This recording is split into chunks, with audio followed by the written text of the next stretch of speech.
Bien, mes chers collègues, je vous propose que l'on entame notre réunion de ce jour. L'ordre du jour appelle en premier lieu l'examen de la proposition de résolution européenne déposée par notre collègue Pierre-Henri Dumont sur la proposition de directive visant à instaurer un nouveau statut d'association à but non lucratif transfrontalière.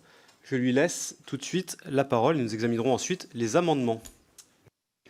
Merci Monsieur le Président, mes chers collègues. La France peut se targuer de disposer d'un cadre législatif vieux de plus d'un siècle ayant permis l'éclosion d'une vie associative riche, diverse, respectueuse de l'ordre public. Avec la proposition de directive relative aux associations transfrontalières européennes, la Commission européenne a décidé d'investir le champ des associations opérant dans l'Union européenne. Si l'idée semble a priori porteuse d'opportunités, sa déclinaison concrète contient des imprécisions, des ambiguïtés et d'importantes zones d'ombre faisant de cette proposition de directive une véritable bombe à retardement pour notre pays. Cette proposition de directive européenne visant à créer des associations transfrontalières apparaît dans un écosystème français déjà bien structuré et constamment renforcé. En effet, notre pays dispose depuis le 1er juillet 1901 de la loi relative aux associations, communément appelée loi 1901. Loi libérale et républicaine, le texte de 1901 a cherché à mettre fin à la méfiance qui existait jusqu'alors à l'égard des corps intermédiaires. Elle a été complétée par la loi du 9 décembre 1905 de séparation des églises et de l'État, dont le volet associatif est souvent ignoré. L'État est ainsi venu réguler l'activité des associations cultuelles. Enfin, la loi du 24 août 2021 confortant les principes de la République a apporté des améliorations au cadre existant pour tenir compte du repli communautaire constaté et de la percée de l'islamisme radical qui a endeuillé la France de multiples attentats ces dernières années. Le cadre français est ainsi garant de la cohésion nationale qui passe par le développement de structures impliquant les citoyens tout en s'assurant de leur cohérence avec les principes républicains. La proposition de directive européenne a été présentée par le commissaire européen Thierry Breton le 5 septembre 2023. Cette proposition législative, particulièrement brève, considère que le cadre actuel au niveau européen ne permet pas aux associations de se développer en raison de la fragmentation créée par les différentes législations nationales sur le sujet. Le texte proposé indique que 185 000 associations pourraient potentiellement voir le jour grâce à ce nouveau statut. Calcul très théorique sur lequel il y a lieu de s'interroger, mais dont la succincte étude d'impact ne dit rien. 3 axes peuvent être retenus pour décrire la structure du texte. 1. La création d'une forme juridique nouvelle d'association à but non lucratif, appelée Association transfrontalière européenne, ATE.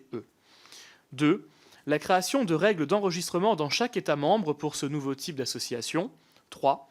La simplification des modalités de transfert de siège social entre États membres. Si l'exercice de la citoyenneté et le dynamisme des sociétés civiles européennes sont des causes louables, la forme prise par la directive sur le sujet est particulièrement problématique. Au cours des auditions réalisées par votre rapporteur, aucune des personnes interrogées n'a pu retracer l'origine précise du texte, ni même sa paternité. Si la Commission européenne avait bien proposé un texte en 1992 concernant l'association européenne, celui-ci n'avait pas été au bout de son parcours. La proposition de texte aujourd'hui présentée s'inspire quant à lui d'une résolution du Parlement européen et se trouve portée par le commissaire en charge du marché intérieur. Plusieurs points du texte méritent un examen attentif. Tout d'abord, les objectifs ne sont pas clairs. S'agit-il d'encourager le développement du monde associatif, comme le laisse à penser l'exposé des motifs de la proposition ? La mention de l'économie sociale et solidaire trouble l'intention. L'objectif est-il de remédier à la méconnaissance de principes fondamentaux, je pense ici à la liberté associative, de tout État de droit ou bien d'un État en particulier, par exemple la Hongrie ? Ne tranchant pas entre ces différentes pistes, le texte choisit l'illisibilité et inquiète par ses ambiguïtés, ses non-dits et ses failles. Une autre dimension problématique se trouve dans la base légale choisie. Il ne s'agit pas d'un simple débat juridique, car elle détermine le champ d'application du texte, fondé la directive sur les articles 50 et 114 relatifs au marché intérieur, entre en totale contradiction avec l'objectif visé, les associations à but non lucratif. Cette base signifierait également qu'il s'agirait d'une compétence exclusive de l'Union européenne, avec donc l'impossibilité pour la France ou d'autres États membres d'établir certains garde-fous. Un autre point d'interrogation concerne le statut des ATE. S'agit-il de créer un nouveau statut dans l'ordre juridique des États membres ou bien de demander aux États de rapprocher leur statut existant de celui d'aujourd'hui proposé par la Commission? Le texte, là aussi, ne répond pas à la question.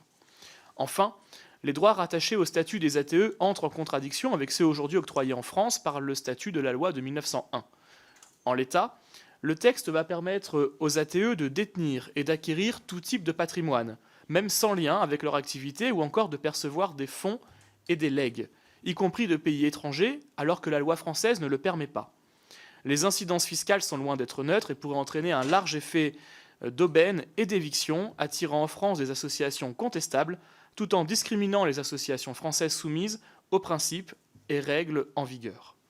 Néanmoins, le problème le plus conséquent et le plus inquiétant se trouve dans la problématique de l'ordre public et de la sécurité nationale. Les modalités de création des ATE sont très souples, voire trop, et permettent à n'importe quel citoyen, sans condition de citoyenneté européenne, d'utiliser ce nouveau statut pour créer son association. À l'ère des ingérences étrangères multiples et hybrides, on a encore eu tout à l'heure la confirmation au niveau européen, créer un tel objet associatif, c'est ouvrir grand la porte à des acteurs nuisibles.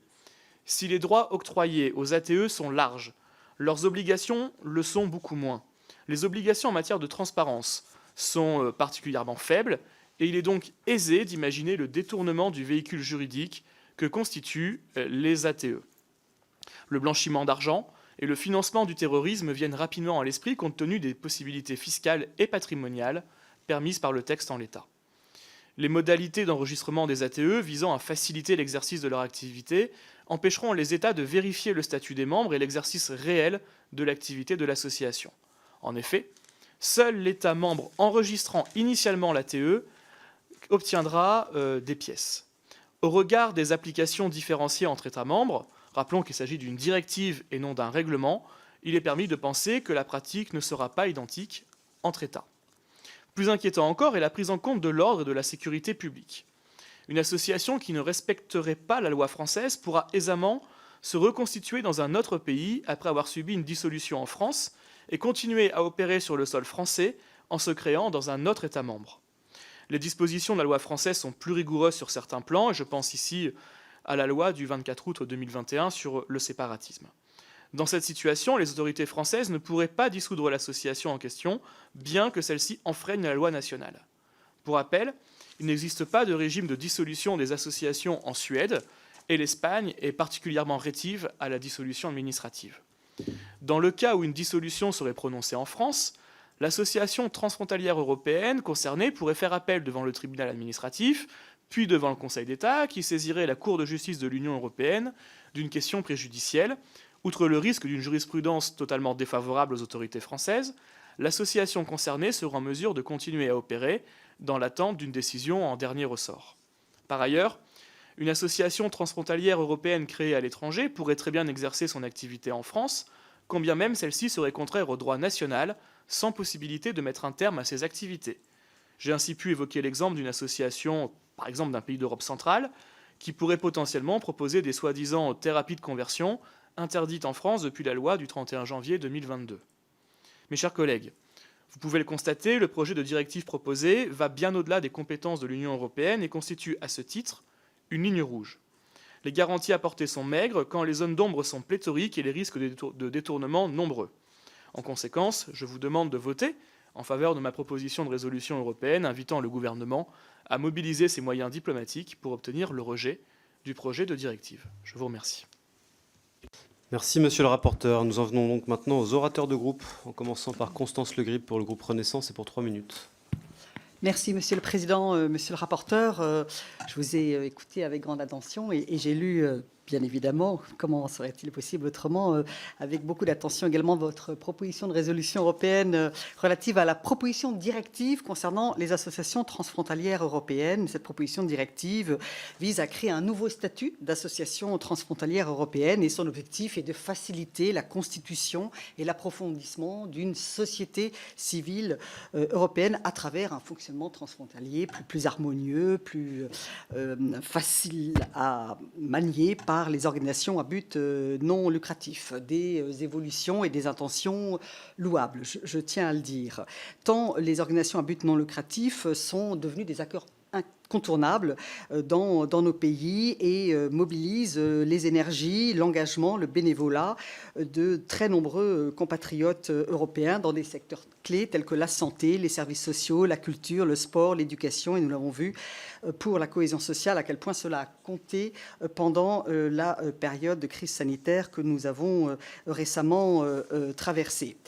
La proposition de directive essaye donc, c'est une bonne chose, nous semble-t-il, d'organiser une meilleure coopération et de participer au développement des acteurs de cet écosystème associatif européen. Cependant, nous partageons plusieurs des interrogations et même préoccupations, inquiétudes fortes que vous avez exprimées, parce que tout ne peut pas se faire au détriment de spécificités françaises notamment.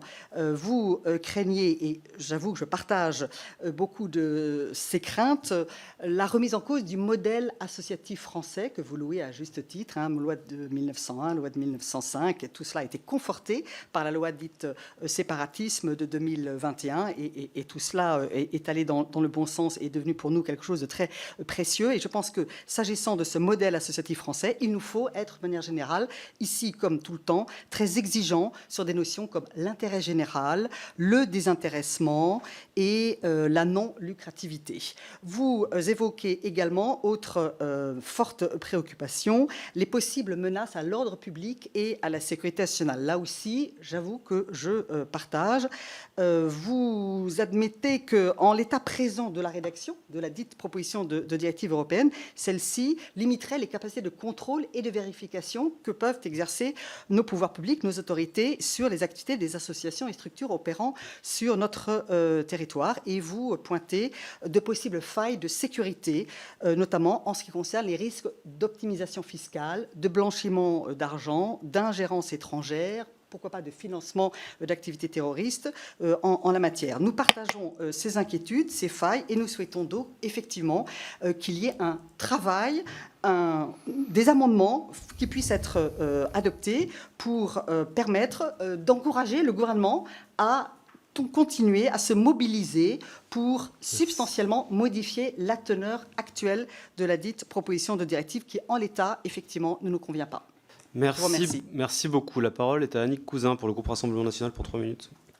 Merci, Monsieur le Président. Chers collègues, le modèle des associations françaises est exemplaire. Il a prouvé son efficacité et son succès. Mais voici encore un domaine où l'Union européenne veut intervenir et tout chambouler. Par exemple, la Commission souhaite supprimer un verrou important, celui de la vérification de l'activité des associations. Si cette directive était appliquée, l'État membre dans lequel une association s'enregistre serait libre de choisir les pièces à demander au fondateur de la structure. Une fois ces pièces vérifiées à la création, les autres États membres ne pourraient plus les redemander. Nous sommes profondément opposés à confier la responsabilité de nos concitoyens à d'autres États membres.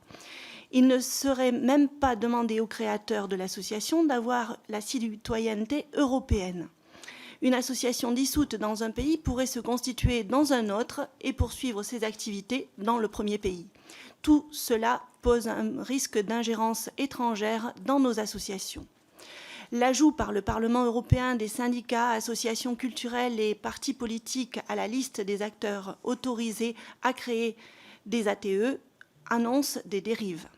De plus, les conditions sous lesquelles les associations peuvent être créées peuvent être trop laxistes ou trop complexes, ce qui peut entraîner des failles ou des abus de la part de ces mêmes associations.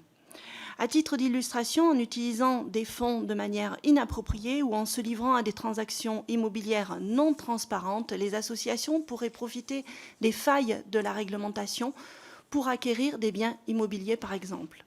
Par ailleurs, les associations pourraient exploiter les différences entre les régimes fiscaux des différents pays européens afin d'optimiser leurs finances de manière abusive. Cette proposition n'est pas sérieuse dans sa conception et dangereuse dans son application. Il faut donc l'abandonner. Je vous remercie.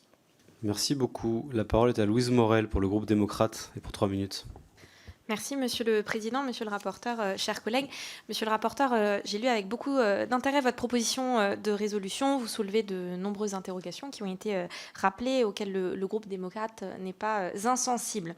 Pour débuter, je voudrais dire que, bien entendu, les organisations à but non lucratif, elles sont fondamentales pour représenter les intérêts des citoyens, de la société civile, pour relever beaucoup de défis socio-économiques aux côtés gouvernements nationaux, régionaux, locaux. Elles agissent souvent en faveur de la liberté d'expression aussi et soutiennent en ce sens la participation active à la vie démocratique en défendant bien souvent les droits des minorités.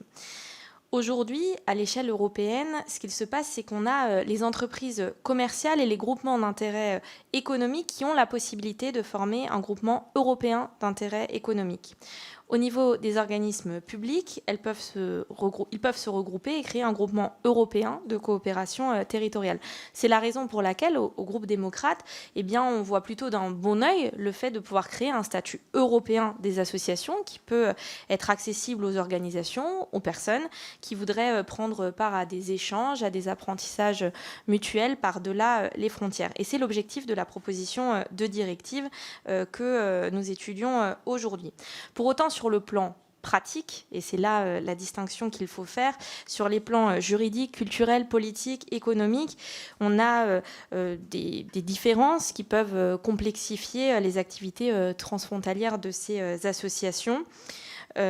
Vous l'avez rappelé, mais pour prendre cet exemple sur celui des thérapies de conversion, il semble inenvisageable d'imaginer qu'on pourrait créer dans un État membre une organisation qui permettrait de continuer ces pratiques alors qu'elles sont interdites dans l'État membre voisin, par exemple.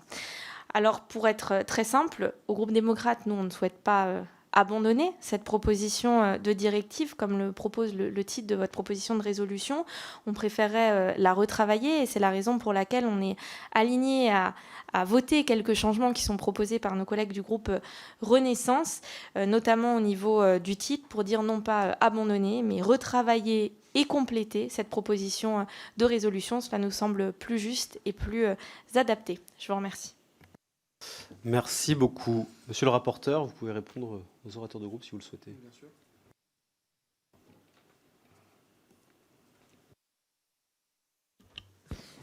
Merci, Monsieur le Président. Merci aux différents orateurs de groupe. Alors, Constance Le Grip, vous évoquez les intentions louables de développer le monde associatif européen, Madame Morel également. On est tous d'accord, d'ailleurs, j'ai commencé par ça. Et je pense que c'est extrêmement, évidemment, important. La réalité, c'est que l'état actuel du droit tel que ça existe n'empêche pas la création d'associations dans différents États membres.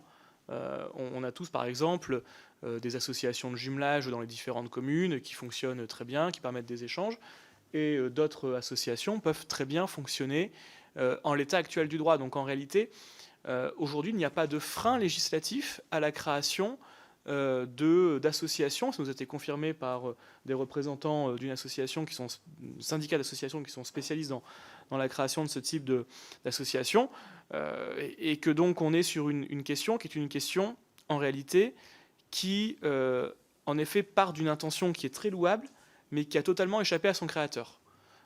Et on se retrouve d'ailleurs, le meilleur point que vous évoquez, d'ailleurs toutes les deux, si je peux me permettre de rapprocher la majorité entre le MoDem et Renaissance, toujours très unis, bien sûr. Vous évoquez toutes les deux l'importance des associations à but non lucratif pour faire respecter le droit des citoyens, les valeurs fondamentales de l'Union sur lesquelles nous avons fondé notre partenariat avec nos pays voisins. Je suis entièrement d'accord. Mais c'est l'interrogation que je soulevais au début de mon propos. Dans ces cas-là, pourquoi le faire porter sur une base marché intérieur ? C'est-à-dire que quand on parle d'association à but non lucratif, on le fait porter sur quelque chose d'extrêmement lucratif qui est la base marché intérieur. C'est en réalité assez peu de sens. Et on voit bien qu'il y a, je vais dire le mot en fait, c'est que les seules associations qui peuvent exercer dans ce cadre-là sont plutôt les associations d'ESS, d'économie sociale et solidaire, qui, elles, ont un intérêt à l'intérieur. Mais le petit intérêt de quelques associations d'ESS, par rapport à tous les désagréments que nous avons à côté, en réalité, à mon sens, ne justifie pas de bouleverser le modèle français d'associatif tel que nous l'avons créé, fait évoluer de par la loi et de par la jurisprudence, et de mettre en danger aussi la sécurité de nos citoyens, parce que c'est ça la réalité. La technicité, c'est qu'il sera demain impossible de contrôler les ATE. C'est ça la difficulté, c'est qu'une association française, en fait, le régime d'ATE est tellement favorable, ne s'enregistrera plus sous le modèle d'association française loi 1901 ou loi 1905 tel qu'on le connaît, mais basculera directement, même si elle n'a aucune activité transfrontalière, dans un modèle ATE, parce que d'un point de vue fiscal, d'un point de vue dossier demandé, pièces complémentaires, impossibilité de contrôle, ce sera beaucoup plus simple. Et on peut même imaginer certains pays qui, du coup, se spécialiseront dans la création des ATE, surtout si demain, il y a un but lucratif, puisqu'on est sur une base marché, et donc ce qui posera évidemment un problème, sachant que certains pays, comme je l'ai dit, ne procèdent absolument pas, parce que ce n'est pas prévu dans leur droit, à des dissolutions administratives, quand d'autres sont particulièrement peu allant vers ces dissolutions, et qu'il est impossible concrètement, hormis la bonne volonté des États, de contrôler, par exemple pour la France, les pièces transmises à la création d'une entreprise, d'une association, pardon, dans un pays étranger, d'une ATE, si l'État membre qui a reçu la documentation de création ne désire pas les transmettre. Donc on peut imaginer une sorte de secret associatif tel qu'il peut exister un secret fiscal ou bancaire dans certains pays. Donc on voit que c'est quand même un sujet qui, quand on fait une balance coût-avantage, est extrêmement défavorable. Madame Cousin, déjà, merci d'avoir résumé mon rapport, c'est très gentil. Et vous avez évoqué un point qui est important, que je n'ai pas redit dans mon propos, mais qui est aussi extrêmement inquiétant, qui est l'ajout par le Parlement européen, l'ouverture par le Parlement européen du champ de ces ATE à 3 points, politique, syndicale et culte. On va prendre ne serait-ce que la question politique. La question politique, ça veut dire quoi? Ça veut dire que notre modèle de financement des partis politiques en France serait bouleversé. Il existe aujourd'hui des pays en Europe où les entreprises privées financent des partis politiques. Les partis politiques européens, nous sommes à quelques encablures des élections européennes, sont financés par des entreprises privées. Et donc en élargissant, via cette décision du Parlement européen, le champ de cette directive aux partis politiques, on est dans cette situation où le modèle d'interdiction de financement des partis politiques français par des entreprises sera potentiellement remis en cause, si ce n'est pas directement, au moins par une jurisprudence.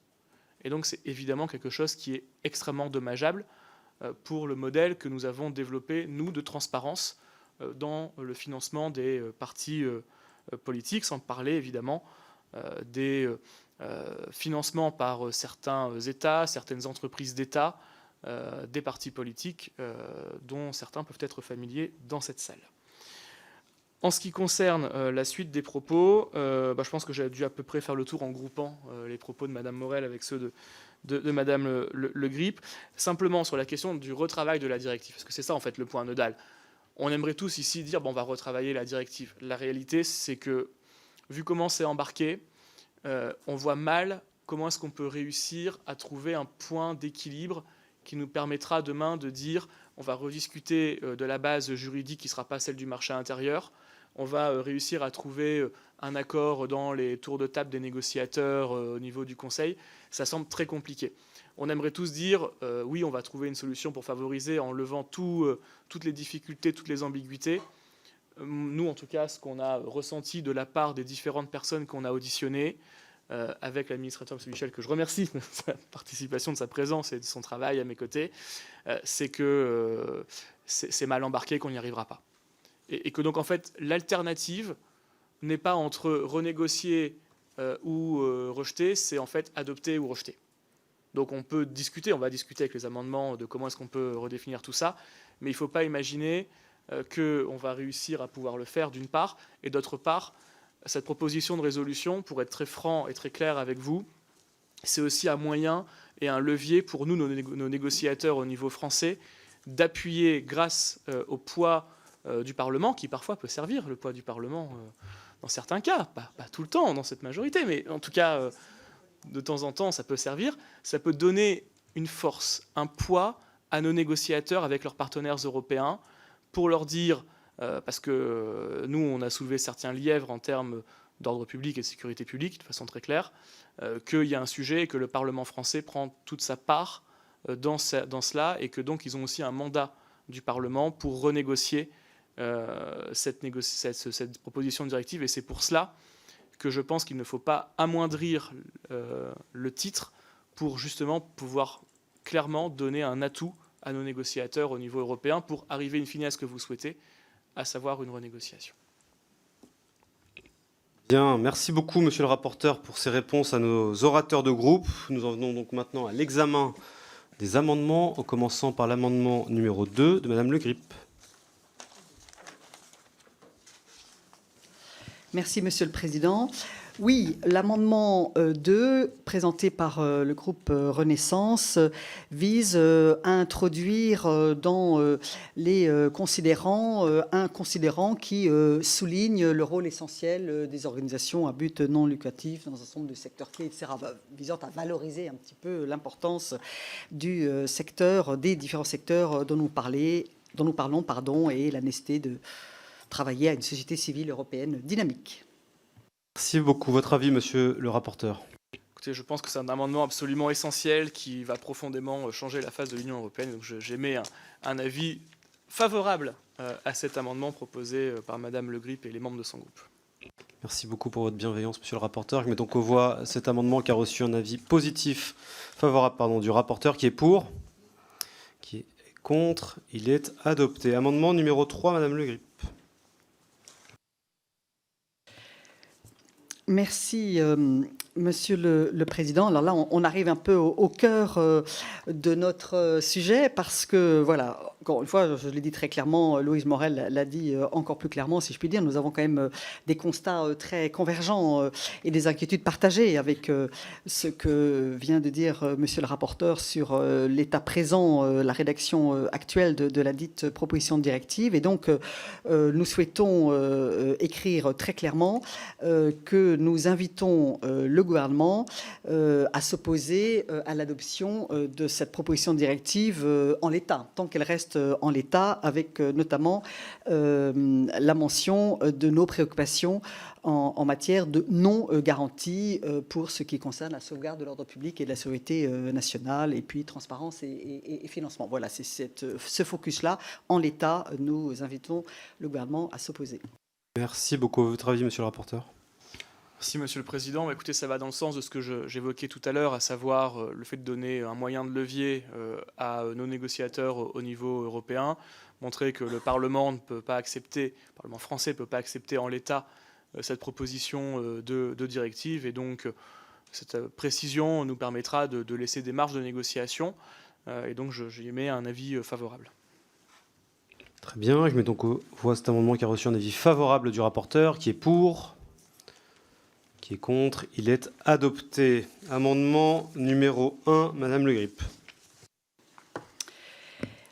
Merci, Monsieur le Président. C'est un amendement qui porte sur l'un des verbes utilisés dans le titre de la proposition de résolution européenne présentée par notre collègue Pierre-Henri Dumont. C'est un amendement rédactionnel au sens plein et entier du terme qui veut essayer de faire appel à toutes les subtilités de la langue française et à faire un peu de créativité sémantique. Le mot « abandonner » qui est clairement présent dans la proposition de résolution européenne portée par Pierre-Henri Dumont, ne me semble pas forcément très, très heureux et voilà, tout à fait adéquat quand on est dans un travail politique et diplomatique. Donc voilà, je souhaiterais, d'ailleurs, dans votre proposition de résolution européenne, vous écrivez vous-même, monsieur le rapporteur, qu'on pourrait convenir de remettre sur le métier la dite proposition de directive. Alors, remettre sur le métier, c'est peut-être pas vraiment un terme qu'on peut mettre dans un titre de proposition de résolution européenne, quoique c'est une jolie expression de la langue française. Bon, notre idée, c'est de remplacer le mot abandonner, je suis prête à discuter, par les mots retravailler et compléter. C'est toujours l'idée qu'en l'état, le texte n'est pas satisfaisant et qu'il a besoin d'une réelle transformation. Je suis d'accord pour qu'on envisage de le remettre sur le métier. Merci beaucoup. Votre avis, monsieur le rapporteur? Bien, alors là, je n'aurais pas malheureusement un avis favorable à cette proposition, parce que autant je peux comprendre que le terme « abandonner » empêche de pouvoir avoir une ouverture pour la discussion, la renégociation, que la proposition de formulation qui est la vôtre, pour le coup, ne permet pas le bras de fer, en réalité. Et met d'abord sur la table la question de la renégociation et de quelques ajustements, et je pense que n'est pas assez fort. Et donc, j'ai bien entendu votre proposition de discuter. Moi, je vous propose de reprendre votre formulation, qui est la vôtre à l'amendement précédent, qui est de s'opposer à son adoption en l'état. Donc on peut très bien imaginer une proposition de résolution européenne visant à s'opposer en l'état à la proposition de directive concernant les associations transfrontalières européennes, ce qui reprend la formulation qui a été adoptée par voie d'amendement dans la proposition de résolution, qui permet d'avoir la force du mot opposé, mais on l'adoucit avec le « en l'état », ce qui ouvre la marge à la négociation, et ce qui permettrait d'avoir une sorte de milieu où tout le monde se rejoint et où on peut donner ce petit effet levier à nos autorités pour négocier avec leurs partenaires européens, la Commission, puis on l'espère le nouveau Parlement européen. Et d'ailleurs j'en précise, et j'invite les uns et les autres qui, à l'issue des élections européennes, vont avoir des nouveaux députés européens collègues au Parlement européen, à les sensibiliser sur ce sujet, puisque ce sera un dossier qui est passé en réalité lors de la précédente législature qui se termine de façon extrêmement rapide sans vraiment attirer l'attention de beaucoup de personnes. Et là, on a quand même eu pas mal de petites lumières rouges qui sont allumées un peu partout. Et donc, ce sera à chacun maintenant de sensibiliser ces futurs eurodéputés issus des élections du 9 juin prochain. Merci, monsieur le rapporteur. Madame Morel. Merci, Monsieur le Président.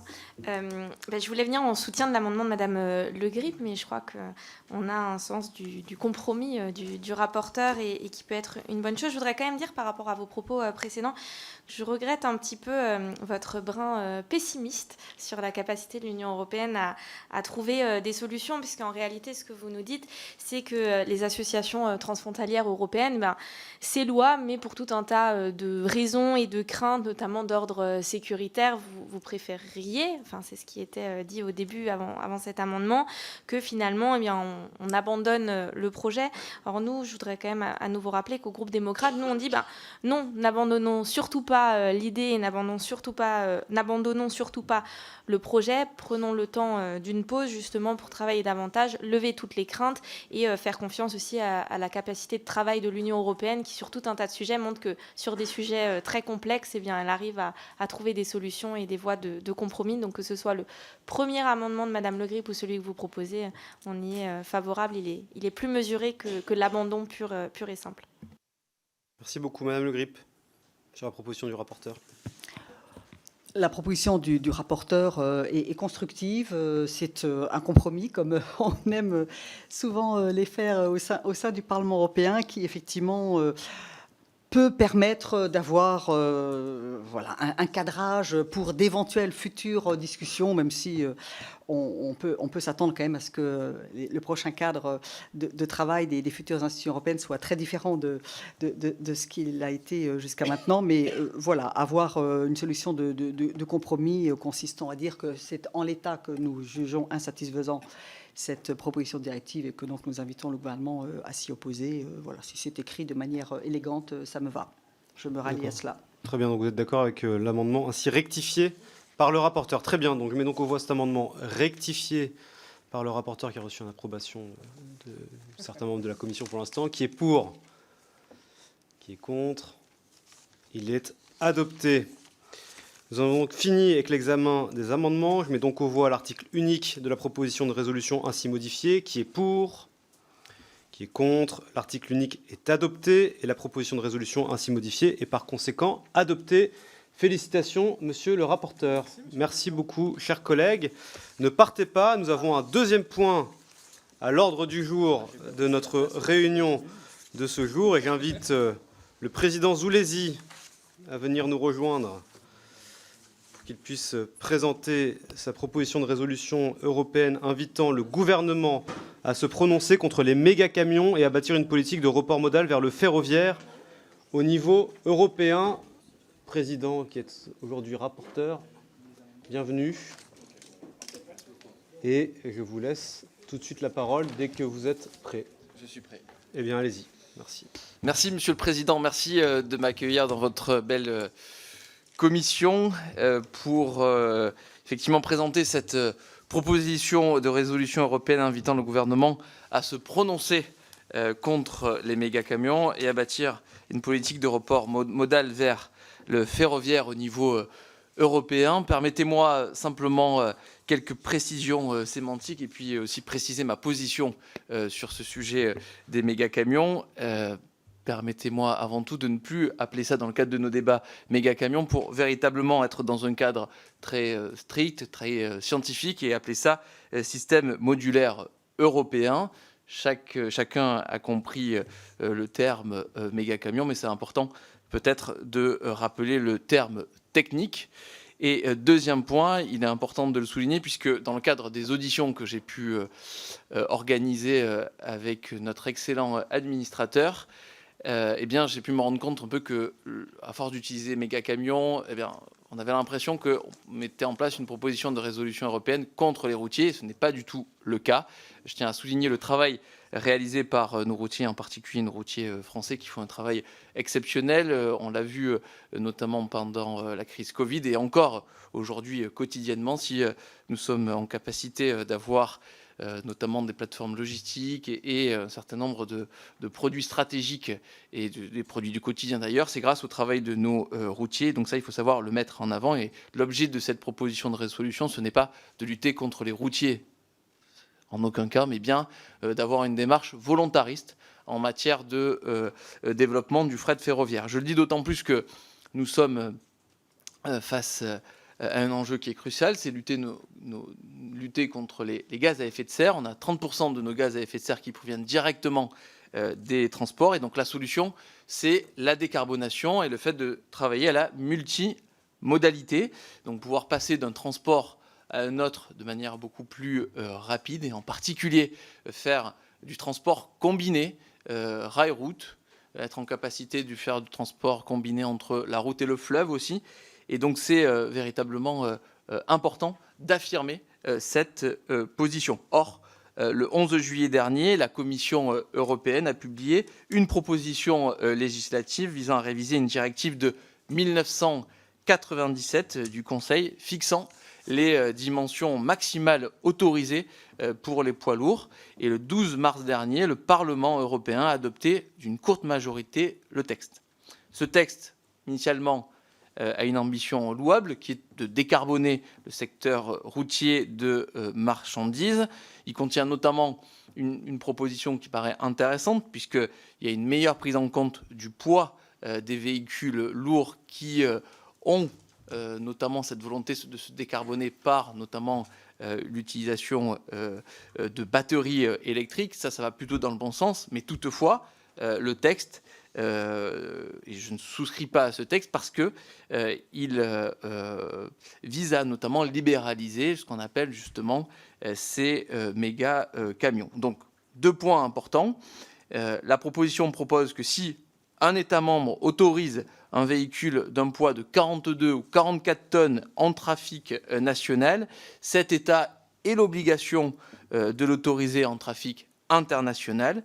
Cette disposition, il faut le dire, existe déjà dans la directive 96/53/CE pour les véhicules lourds de 42 et 44 tonnes, sous réserve, et c'est important de le souligner, que ces véhicules effectuent ce qu'on appelle des opérations de transport intermodal. Ainsi, le texte tel qu'il nous est proposé revient sur une ambition très forte qui est un des principaux avantages du transport intermodal et contrevient directement à l'objectif de favoriser l'intermodalité très clairement promu par le mécanisme pour l'interconnexion en Europe et le réseau transeuropéen de transport.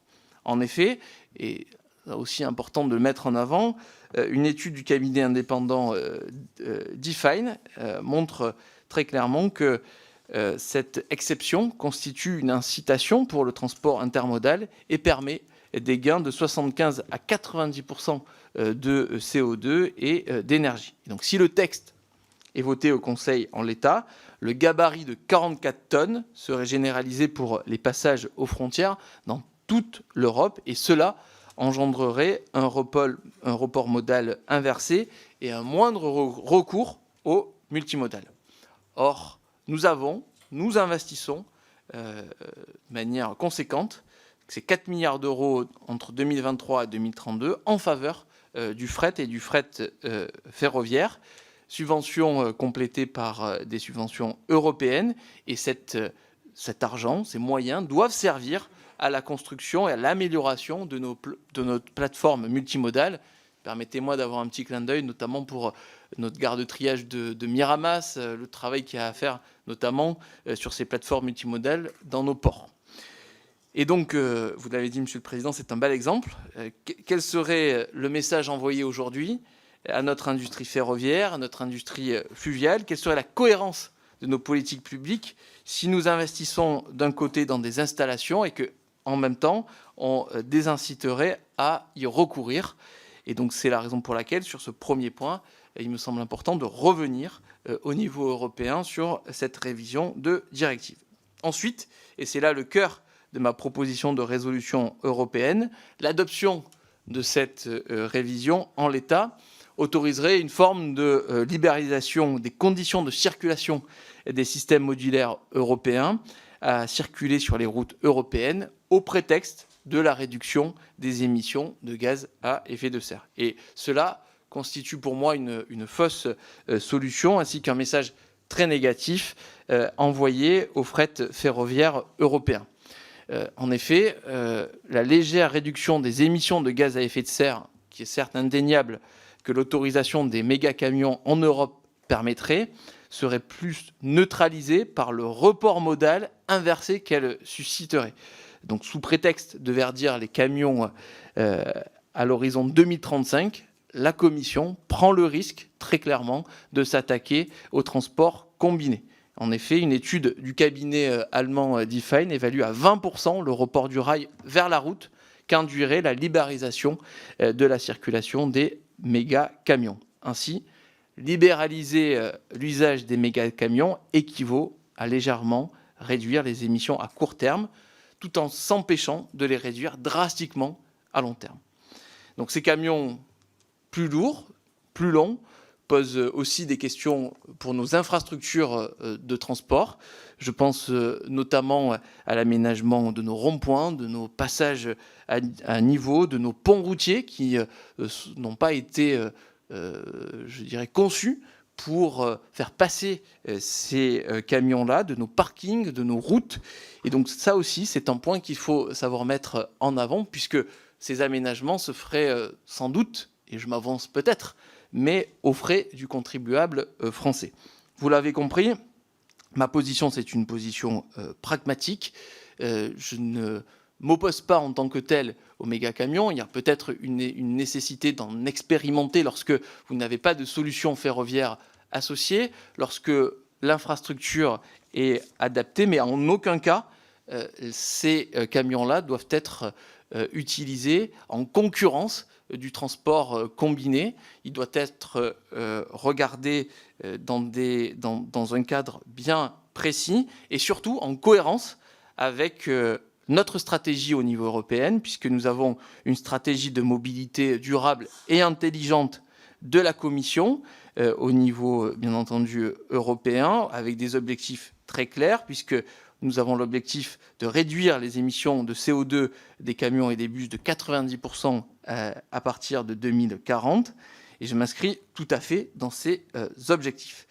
Et puis, de manière globale, disons-le, rappelons-le, nous avons des textes ambitieux visant à développer le fret et à soutenir l'intermodalité, notamment avec des textes en cours de négociation, tels que la proposition de règlement sur les orientations de l'Union pour le développement du réseau transeuropéen de transport, ainsi que la proposition de règlement sur l'utilisation des capacités de l'infrastructure ferroviaire dans l'espace ferroviaire unique européen. Le message est donc très clair. Ne brouillons pas le message en ayant des politiques publiques contradictoires au niveau européen. Il nous faut encourager la réduction des émissions du secteur routier, L'Union européenne doit donc continuer de prendre des positions fortes en matière de fret ferroviaire et en matière de fret fluvial. Monsieur le Président, je ne serai pas plus long dans mon propos. Place au débat et je me tiens à la disposition de cette commission pour répondre aux interrogations. Merci beaucoup pour votre présentation, monsieur le rapporteur. Nous en venons donc maintenant aux orateurs de groupe, puisque vous les sollicitez. Et on va commencer par le groupe Renaissance et par David Valence pour 3 minutes. Monsieur le Président, je tiens tout d'abord à vous remercier de m'accueillir dans votre commission. L'enfer est, dit-on, pavé de bonnes intentions. Au point de départ de la proposition de directive dont nous allons parler aujourd'hui et qui vise à modifier la directive précédente relative au poids et dimensions, il y a une bonne intention, celle de revoir les règles quant au gabarit des camions pour tenir mieux compte du poids plus important des camions électriques par rapport aux camions utilisant des énergies fossiles. Mais telle qu'elle nous arrive du Parlement européen, où elle a été adoptée le 12 mars par 330 voix pour et 207 contre, cette proposition de directive contraindrait chaque État membre à appliquer les mêmes règles pour les poids lourds qu'ils effectuent un trajet transnational ou national. Cela emporterait donc 3 conséquences. Tout d'abord, une forme d'encouragement dans les États qui autorisent déjà les systèmes modulaires européens, c'est-à-dire les mégacamions jusqu'à 60 tonnes ou 25 mètres de long. Cela encouragerait donc ces États, les forcerait à légaliser cela, y compris pour le passage de leurs frontières, alors qu'ils ne l'autorisent parfois simplement qu'à l'intérieur de leurs frontières. S'agissant de la France, seconde conséquence, qui n'autorise pas les camions de 25 mètres et de 60 tonnes, la directive aurait pour conséquence de supprimer la différence entre le gabarit autorisé pour les trajets nationaux jusqu'à 44 tonnes et celui qui est possible pour le transit international jusqu'à 40 tonnes. Enfin, cette directive supprimerait de fait l'avantage au tonnage accordé par plusieurs États européens en cas de transport combiné, comme c'est le cas en France, où les camions peuvent être autorisés pour les trajets transnationaux si l'itinéraire allie la route au rail ou à la voie d'eau. Mes chers collègues, la transition écologique ne se fera pas sans décarbonation des transports. La décarbonation des transports ne se fera pas sans décarbonation du transport de marchandises. La décarbonation du transport de marchandises ne se fera pas sans encouragement au report modal et à l'intermodalité. La transition énergétique des camions ne réglera pas tout, pas plus que l'électrification de la route. C'est parce que cette directive, contre laquelle se sont notamment élevés au Parlement européen Karima Delli et Dominique Riquet, c'est parce que cette directive affaiblit un peu plus le transport combiné et le transport européen par le rail de marchandises que le groupe Renaissance s'y opposera. Votre proposition de résolution, monsieur le rapporteur, à la suite d'une tribune signée par de très nombreux élus et par des délibérations prises par de très nombreuses collectivités, invite la France à se mobiliser contre cette directive et le Conseil européen à la rejeter. À ce titre, et quoique le ministre français des Transports ait d'ores et déjà indiqué lui aussi son opposition à cette directive, elle est utile dans le cadre d'une mobilisation plus générale qui se poursuit et à laquelle le groupe Renaissance souscrit. Évidemment, nous soutiendrons cette directive comme cette proposition de résolution visant à s'opposer à cette directive, comme une évidence. Je vous remercie. Merci beaucoup. La parole est à Pierrick Berthelot pour le groupe du Rassemblement national et pour 3 minutes. Merci Monsieur le Président, Monsieur le rapporteur. Nous sommes réunis pour échanger sur la proposition de résolution européenne que vous co-présentez. Via ce texte, vous souhaitez que la France se prononce contre l'introduction des méga-camions sur son sol. Par la même occasion, vous souhaitez que notre pays soit à l'initiative d'une politique européenne commune de fret ferroviaire. Bien que nous ne soyons pas du même groupe politique, nous sommes d'accord sur le principe de refus d'introduction de méga-camions en France et en Europe. Cependant, nous invoquons des motifs supplémentaires. Dans votre projet de rapport et dans votre proposition de résolution européenne, vous mettez en avant la contre-productivité écologique qu'occasionnera l'utilisation massive des mégacamions. En effet, leur attractivité risque d'alourdir davantage le trafic routier en Europe et par conséquence d'augmenter les émissions carbone. Mais encore, leur utilisation pourrait faire de l'ombre au fret ferroviaire de marchandises. Or, ce dernier est un mode de transport de denrées peu polluant. Au Rassemblement national, nous souhaitons également alerter sur les conséquences néfastes que cette directive peut infliger aux chauffeurs routiers français et in fine aux Français dans leur généralité. En effet, au vu de la multiplication des normes écologiques punitives imposées par le Pacte vert et le dispositif paquet mobilité non respecté, une menace pèse sur le métier de chauffeur routier en France. D'autant plus que cette activité comporte par nature des contraintes peu confortables. L'introduction des mégacamions sur notre territoire aggraverait le dumping social subi par nos travailleurs routiers. Autre point, la France est le second pays accueillant des travailleurs détachés en Europe, juste après notre voisin, l'Allemagne. Si les mégacamions sont autorisés sur notre territoire, nous risquons d'être submergés par ces méga-véhicules sur nos routes. L'impact sur le trafic et le risque d'accident serait lui aussi trop grave. Si un accident avec un camion classique est souvent fatal, imaginez la catastrophe face à un colosse de 60 tonnes mesurant plus de 25 mètres de long. Il est essentiel d'exposer ces réalités et ces motifs pour dire non à l'Europe pour les mégacamions. Outre la portée écologique contre-productive, cette mesure peut se révéler dangereuse pour la sécurité des Français, mais également pour les Européens. L'Europe ne peut pas mettre en danger la sécurité de l'emploi de nos routiers, et encore moins la sécurité physique de tous nos citoyens. Le rôle de l'Union européenne devrait être de nous protéger sous tous les aspects. Au vu de cette résolution et de votre rapport, j'aimerais vous poser 2 questions. À l'alinéa 16 de la proposition de résolution, vous appelez les parlementaires européens français à repousser la directive. Qu'entendez-vous par ce mot? Un refus ou bien un report temporel? Ne pensez-vous pas que confier à l'Europe notre politique de fret ferroviaire de marchandises risque de nous freiner dans son développement? Je vous remercie. Merci beaucoup. La parole est à Sylvain Carrière pour le groupe de la France Insoumise et pour 3 minutes. Merci, Monsieur le Président, de m'accueillir dans votre commission. Monsieur le rapporteur, récemment, une directive visant à autoriser les mégacamions a été adoptée au Parlement européen. Ces mégacamions, ces mastodontes de 60 tonnes, composés d'un tracteur et de 3 remorques, vont désormais être autorisés à se déplacer librement en Europe. Une aberration, alors même que les transports pèsent aujourd'hui déjà pour 30% des émissions de gaz à effet de serre en Europe. Cette directive est la dernière trouvaille de Bruxelles pour, je cite, décarboner le secteur des transports. Car oui, ces méga-camions sont supposés être électriques. Pour faire rouler un camion de 40 tonnes, il faut une batterie de 5 tonnes. Alors je vous laisse imaginer pour les méga-camions de 60 tonnes. Pas de problème, les experts industriels qui planchent sur le sujet ont la solution. Embarquer une batterie de 8 tonnes sur une remorque échangeable contre une neuve en station-service. Quelle idée de génie! Comme le disait si bien auditionné, le train existe.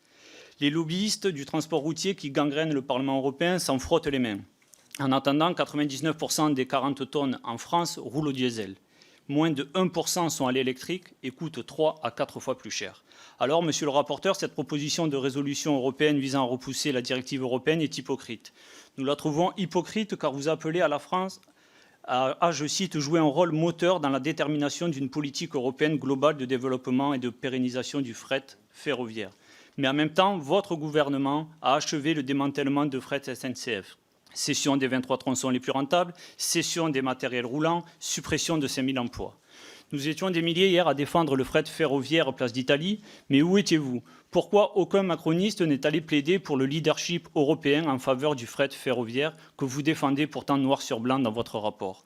Pourquoi personne n'est allé déambuler parmi les cheminots, fiers de leur métier, fiers du fleuron national et autrefois industriel qu'est le train français? Car en réalité, vous êtes plus pro-marché que pro-train. L'année dernière, Clément Beaune, alors ministre des Transports, justifiait le désossement de Fret SNCF par une anticipation d'une éventuelle sanction de Bruxelles. Vous aviez tout faux. L'Europe a elle-même permis à l'Allemagne de financer le fret ferroviaire avec de l'argent public dans son avis du 21 mai 2024. De vrais visionnaires. Malgré tout, vous plébiscitez l'expérimentation des méga-camions sur les tronçons ne disposant pas de voies ferrées. Ça va au mieux empêcher la création de nouvelles lignes ferroviaires et au pire constituer les nouveaux itinéraires de transport routier européens. L'étude d'impact fait pourtant état de 13 millions de camions en plus sur les routes européennes si la directive était adoptée, ainsi que du recul du ferroviaire de 21%.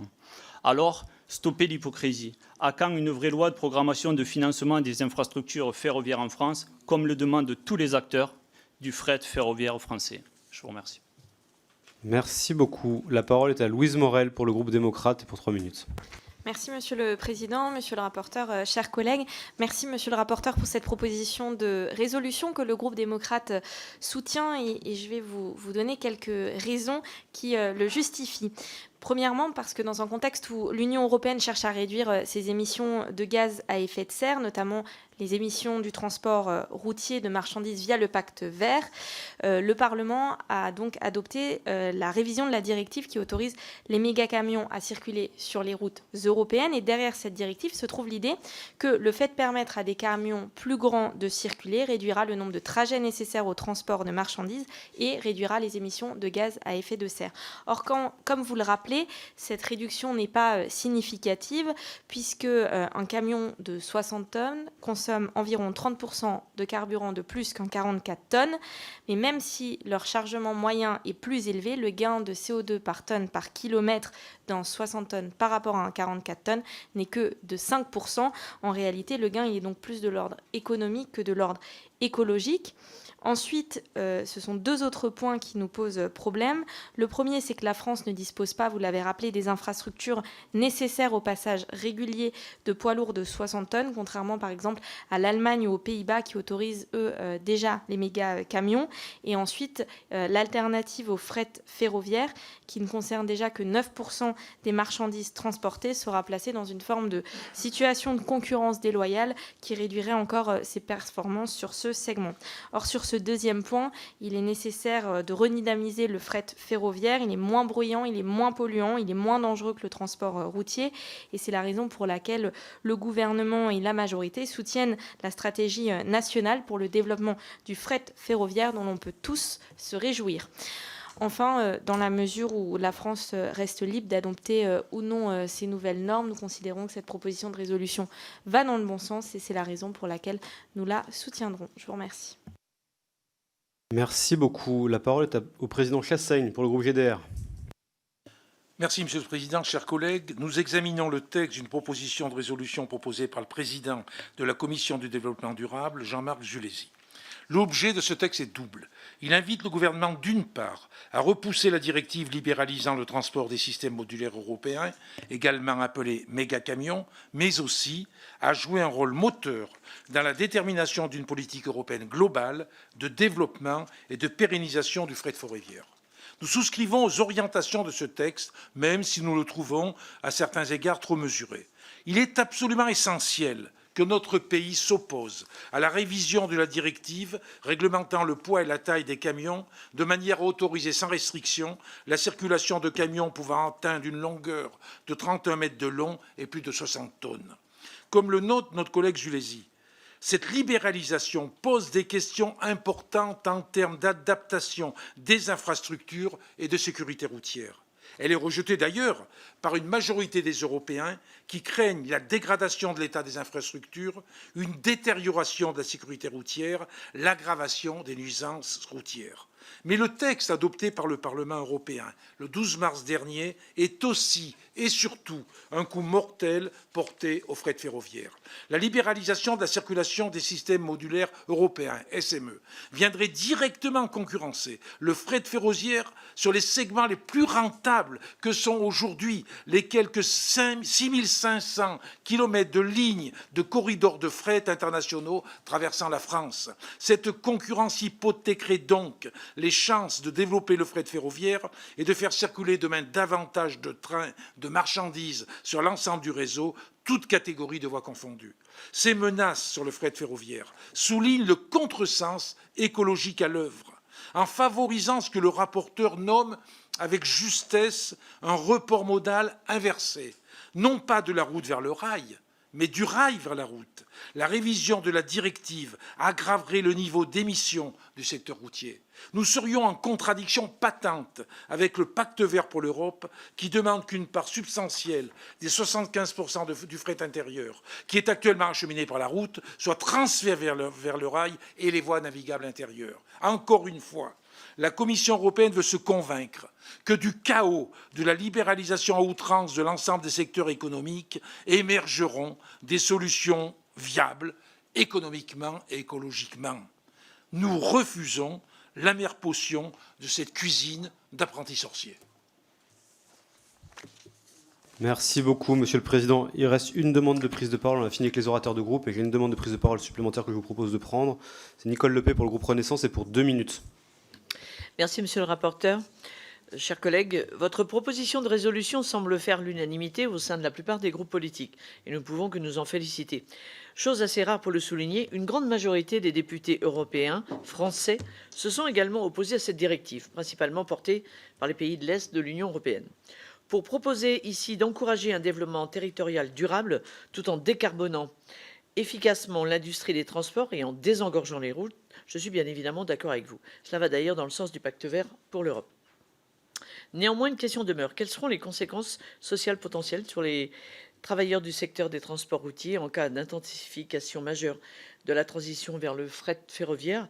Et nous savons que les entreprises de ce secteur font face à divers enjeux, tels que la difficulté de recrutement de chauffeurs, mais aussi les questionnements concernant la modernisation et les défis logistiques.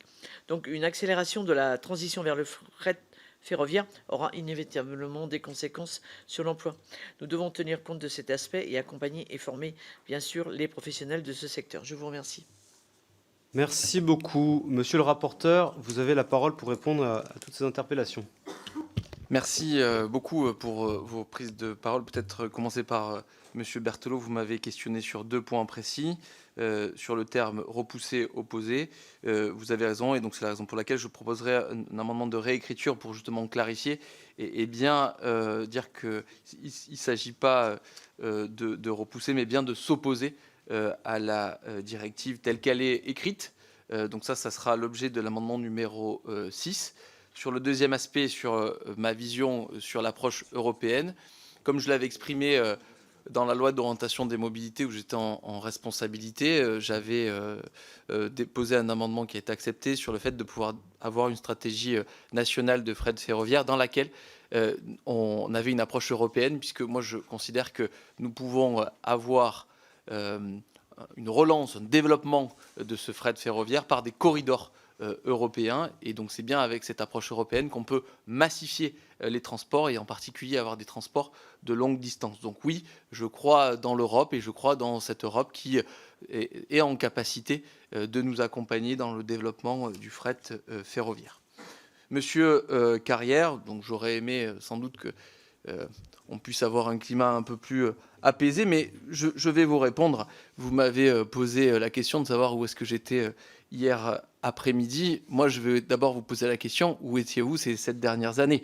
Parce que c'est bien cette majorité et votre serviteur qui, dans la loi d'orientation des mobilités, a porté la stratégie nationale de fret ferroviaire, qui a doublé, dans le cadre de la loi climat-résidence, l'objectif de doublement, justement, du fret ferroviaire, passant de 9 à 18%. C'est bien cette majorité qui a repris 40 milliards d'euros de dette de la SNCF et qui a permis de relancer notre fierté nationale. C'est bien cette majorité qui a voté les aides à la pince permettant notamment au lendemain de la crise Covid d'accompagner les entreprises de fret ferroviaire. Et malheureusement, Monsieur Carrière, je ne vous ai pas vu voter et saluer le texte sur les services express régionaux métropolitains qui permet d'avoir une ambition forte en matière de transport du quotidien. Donc voilà, Monsieur Carrière, je ne sais pas où est-ce que vous étiez ces 7 dernières années pour accompagner cette dynamique vertueuse qui montre à quel point cette majorité, qui n'a pas tout bien fait, mais qui a la volonté de relancer le fret et en particulier d'être fier des cheminots et des cheminotes de notre nation. Troisième point, Monsieur Chassaigne, je n'ai aucun mot à rajouter de ce que vous avez dit. Je pense qu'on est en phase et je tiens à saluer le travail réalisé par Pierre Dharréville sur sa circonscription où il mène un travail notamment avec les syndicats pour mettre en avant notre fret ferroviaire, pour dénoncer un certain nombre de dérives à juste titre. Et on travaille main dans la main notamment sur la gare de triage de Miramas pour avoir là aussi une infrastructure digne de ce nom, un travail sur le port de Fos, de manière aussi à avoir une approche ambitieuse en la matière. Donc merci Monsieur Chassaigne et merci aux députés d'Arréville d'œuvrer au niveau national et au niveau local sur le développement du train. Quatrième question de Madame Lepé, notamment sur le sujet de l'emploi. Ce qu'il faut dire, c'est qu'on a, si je ne m'abuse, 400 000 à venir, 400 000 emplois vacants, puisque le secteur routier recherche des conducteurs. Et donc c'est aussi la raison pour laquelle, dans mon propos, je n'ai pas voulu faire une guerre au monde routier. Il y a une nécessité de recruter dans le secteur routier, et la nécessité, c'est bien entendu de lutter contre ce dumping social et de recruter français. Donc je n'ai pas d'inquiétude quant au fait que en fait, le fret ferroviaire, demain, viendrait capter tous les emplois du monde routier. Et je crois plutôt dans la complémentarité, là aussi, sur le volet social, entre les deux modes de transport. On aura toujours, je le dis, même si je suis très attaché au fret ferroviaire, on aura besoin, notamment dans le transport à courte distance, moyenne distance, de la flexibilité du camion pour acheminer un certain nombre de marchandises. Et là aussi, nous aurons besoin de routiers français. Merci beaucoup, monsieur le rapporteur, pour ces réponses. Il y a encore une demande de prise de parole avant qu'on passe à l'examen des amendements. Allez-y, collègue Messeglia, pour 2 minutes. Merci, monsieur le président. C'est vraiment une question parce que je suis un peu perdu et je ne comprends pas quelque chose. Et quand c'est comme ça, je pense qu'il est important de mettre en avant ma question dans le débat parce que j'ai besoin d'être éclairé. J'ai entendu mon collègue Carrière dire qu'il fallait investir dans le ferroviaire. Oui, mais expliquez-moi, s'il vous plaît. Je ne comprends pas. Pourquoi vous êtes contre la ligne Turin-Lyon ? Je suis, mais alors, complètement déstabilisé par vos propos. Expliquez-moi, s'il vous plaît. Peut-être suis-je pas assez intelligent, et auquel cas, éclairez-moi, mais j'ai vraiment besoin que vous puissiez m'expliquer. Bon, merci beaucoup pour votre prise de parole. S'il n'y en a pas d'autres, je vous propose qu'on passe à l'examen des amendements, en commençant par l'amendement numéro 1. Monsieur le rapporteur. Oui, je crois pas un débat, on est passé à l'examen des amendements. Je crois que monsieur le président va avancer. Amendement numéro 1 qui est un amendement rédactionnel, notamment sur un certain nombre de précisions sur les règlements mentionnés au début de la proposition de résolution. Bien, je mets donc aux voix cet amendement qui est pour, qui est contre, il est adopté. Amendement numéro 2, monsieur le rapporteur. Oui, il m'apparaît essentiel de pouvoir rappeler que nous avons des chiffres, les pourcentages, que nous avons seulement 11% du transport de marchandises qui est assuré par du ferroviaire et, s'il vous plaît, simplement 2% par le fluvial. Et donc cet aspect-là me semble important pour être précis au début de la proposition de résolution. Merci beaucoup. Je mets aux voix cet amendement qui est pour, qui est contre. Il est adopté. Amendement numéro 3, monsieur le rapporteur. Oui, un amendement rédactionnel pour que, à la suite du terme impact, on y mette potentiel, notamment sur l'impact potentiel, je le dis, sur ces fameux méga camions, parce que il y a, moi je suis convaincu qu'il y aura un impact négatif, mais il y a un certain nombre de chiffres qui sont contestés, puisque à court terme, et ça tout le monde peut le comprendre, lorsque vous mutualisez le transport, vous avez à court terme moins d'émissions. Mais on ne prend pas en compte, en fin de compte, le report modal que cela pourrait avoir. Donc c'est la raison pour le report modal sur le fret ferroviaire que cela pourrait avoir, d'une part. Et d'autre part, sur l'impact sur les infrastructures. Si on prend la littérature scientifique, on voit bien que quand vous avez un méga camion, la répartition de la charge est répartie de manière plus équitable puisque vous avez plus d'essieux. Et donc, ce sujet-là permet aussi d'avoir un impact moindre sur les infrastructures. C'est la raison pour laquelle je propose cet amendement rédactionnel qui associe derrière le terme impact le terme potentiel. Merci beaucoup. Je mets donc aux voix cet amendement qui est pour, qui est contre. Il est adopté. Amendement numéro 4, monsieur le rapporteur. Oui, le numéro 4 vise à mettre en avant la nécessité de bien considérer le transport intermodal et bien signaler le fait que cette proposition de révision de directive pénaliserait le transport intermodal à rebours de nos objectifs de décarbonation. Merci beaucoup. Je mets aux voix cet amendement qui est pour, qui est contre. Il est adopté. Amendement numéro 5, monsieur le rapporteur. Oui, numéro 5. Donc vous l'avez compris, j'ai un prisme ferroviaire assez fort, mais il ne faut pas oublier le fluvial. Et donc je propose de rajouter après ferroviaire le terme fluvial pour ne pas oublier la multimodalité. Très bien. Je mets au voie cet amendement qui est pour, qui est contre. Il est adopté. Nous avons là 2 amendements en discussion commune, l'amendement numéro 6 du rapporteur et l'amendement numéro 9 de M. Berthelout. Et donc ces deux amendements sont incompatibles. Et donc, d'abord, vous donne d'abord la parole, monsieur le rapporteur, et puis ensuite ce sera à vous, monsieur Berthelout. Oui, alors, à juste titre, monsieur Berthelot a souligné un point qui n'était pas très clair dans ma proposition de résolution, puisque j'appelais à repousser cette directive. Or, il ne s'agit pas de repousser, mais bien de s'opposer à la directive telle qu'elle est mentionnée. Donc, je vous propose une réécriture qui permet bien de rendre compte de cette position d'opposition à la proposition de résolution. Merci. Monsieur Berthelot. Pardon, à la directive, pardon. Voilà. Très bien. Monsieur Berthelot pour l'amendement numéro 9. Oui, Monsieur le Président, Monsieur le rapporteur, chers collègues, je retire mon amendement numéro 9 pour voter pour l'amendement numéro 6, ainsi corrigé suite à la réflexion que j'ai faite sur mes propos liminaires en introduction. Très bien, merci beaucoup. Je mets donc aux voix l'amendement numéro 6 du rapporteur qui est pour, qui est contre. Il est adopté. Amendement numéro 7, monsieur le rapporteur toujours.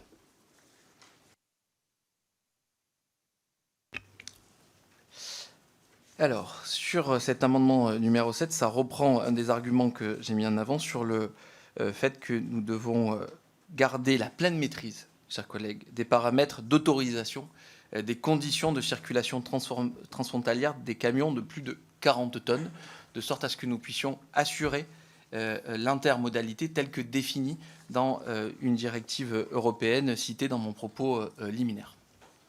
Merci beaucoup. Monsieur Valence.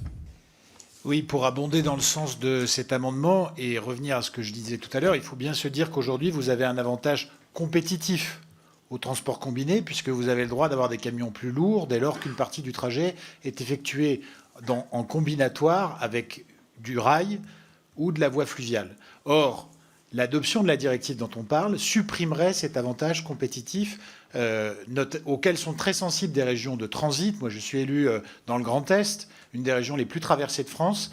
Et donc, se dire qu'on mettrait les mêmes conditions de tonnage pour des camions qui traverseraient toute l'Europe en camion et pour d'autres qui utiliseraient pour partie le fleuve ou pour partie la voie ferrée, objectivement, c'est créer des conditions de concurrence entre les modes de transport que nous ne voulons pas. Et c'est surtout affaiblir ce qu'on appelle les modes massifiés aujourd'hui. Et c'est la raison pour laquelle il faut vraiment à la fois adopter cet amendement et adopter cette... Merci beaucoup. Je mets donc aux voix cet amendement qui est pour, qui est contre. Il est adopté. Amendement numéro 10, monsieur Berthelot. Oui, merci, Président. Le dispositif Paquet Mobilité a été adopté par les parlementaires européens français en vue d'encadrer le détachement des chauffeurs routiers en France. Il était question de lutter contre le dumping social et la concurrence déloyale dans le domaine du transport de marchandises français. Or, ce dispositif n'est pas appliqué, que ce soit à l'échelle nationale ou européenne. De ce fait, l'autorisation des méga-camions en Europe et en France aggraverait la situation pour les chauffeurs routiers français et, in fine, les Français en général. Des routes encombrées, encore plus accidentogènes et une concurrence accrue. Il paraît alors pertinent d'ajouter cet argument pour rappeler au gouvernement l'application nécessaire de ce dispositif. Cet amendement de repli peut permettre de limiter les dégâts si la directive 2023-065 était adoptée. Je vous invite à voter en faveur de cet amendement pour la protection des Français usagers des routes et chauffeurs routiers. Je vous remercie. Merci. Votre avis, monsieur le rapporteur? Alors, je comprends tout à fait l'amendement qui est porté par monsieur Berthelot, mais en fait, là, je souhaite vraiment rester sur l'objet de la révision de la directive, qui est sur le poids et mesure. Et en aucun cas, on ne vient parler des sujets sociaux qui sont importants, qui sont essentiels, mais qui feraient sans doute l'objet d'une autre proposition de résolution. Donc pour rester vraiment dans l'objet des négociations à venir au niveau européen, et je sais que le ministre des Transports sera en capacité de porter notre voix si cette proposition de résolution était votée. Mais je pense que pour faciliter les négociations et pour rester dans le cadre de la directive, il est important de rester sur les sujets poids et mesure. Et donc je vous propose, monsieur Berthelot, de retirer votre amendement, sinon ça sera un avis défavorable. Merci beaucoup, monsieur Berthelot. Retiré. Merci beaucoup. Dernier amendement, numéro 8, monsieur le rapporteur.